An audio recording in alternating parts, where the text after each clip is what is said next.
আসসালামু আলাইকুম। উত্তর আমেরিকার প্রবাসী বাংলাদেশিদের সাংস্কৃতিক কর্মকাণ্ডের নানা খবরাখবর নিয়ে আমাদের নিয়মিত আয়োজন হৃদয়ের স্বদেশে আপনাদেরকে স্বাগত জানাচ্ছি। আমি প্রিয়াঙ্কা।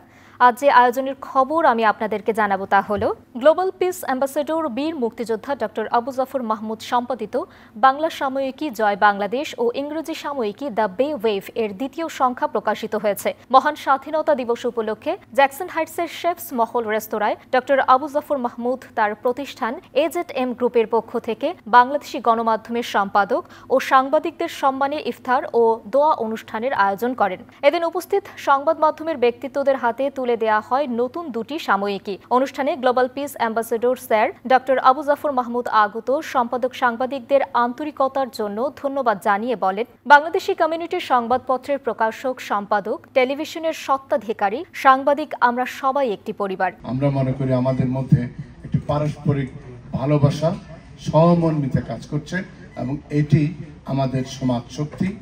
আমরা যে কমিউনিটি থেকে এসেছি এবং এখানে এসে আমরা যে ভূমিকা পালন করছি, আমাদের কমিউনিটিকে সেবা দিচ্ছি, পাশাপাশি আমেরিকান জাতির সবাই অংশ নিয়েছি।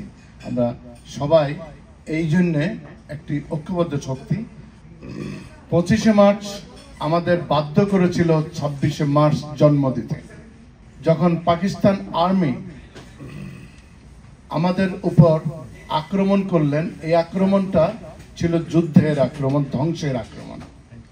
আমাদের যারা সশস্ত্র, আমাদের বেঙ্গল রেজিমেন্ট, আমাদের ইপিআর, আমাদের পুলিশ এবং যে ছাত্র সমাজ বীর বাঙালি অস্ত্রধর বাংলাদেশ স্বাধীন করো স্লোগানে উজ্জীবিত করেছিল, ঐক্যবদ্ধ করেছিল গোটা জাতিকে, তাদের উপরেই লক্ষ্য ঠিক রেখে তাদের উপরেই এই আক্রমণটা তখন চালায়, যাতে তাদেরকে নির্মূল করে ফেলা যায়। নিউ ইয়র্কের সম্পাদক ও সাংবাদিকরা একে একে তাদের তাৎক্ষণিক অভিব্যক্তি প্রকাশ করে বাংলা সাময়িকী জয় বাংলাদেশ ও ইংরেজি সাময়িকী দ্য বে ওয়েভ এর ভূয়সী প্রশংসা করে তাদের মত প্রকাশ করে নতুন দুটি সংবাদ মাধ্যমের প্রসার কামনা করেন। আয়োজক ডক্টর আবু জাফর মাহমুদ স্বাধীনতা দিবসের তাৎপর্য নিয়েও কথা বলেন। স্বাধীনতা দিবস আর বিজয় দিবসকে এক করে দেখা যাবে না।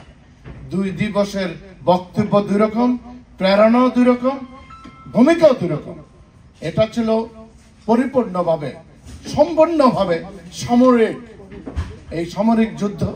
এতে রাজনীতিবিদরা যখন সিদ্ধান্তহীন ছিলেন, গোটা জাতি, সমগ্র জাতি, পূর্ব পাকিস্তানে, আমরা পূর্ব বাংলায় আমরা যখন সিদ্ধান্তহীন ছিলাম, দ্বিধাহীন ছিলাম, কিং কর্তব্য বিমূঢ় ছিলাম, আমাদের বড় বড় নেতারাও কিং কর্তব্য বিমূঢ় ছিলেন।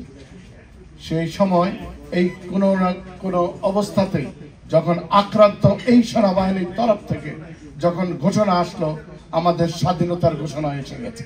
দোয়ার মাধ্যমে শেষ হয় ইফতার মাহফিল। এই ছিল আমাদের আজকের হৃদয়ের স্বদেশের আয়োজন। আগামীতে আবারও দেখা হবে। সেই অবধি সবাই ভালো থাকুন, সুস্থ থাকুন।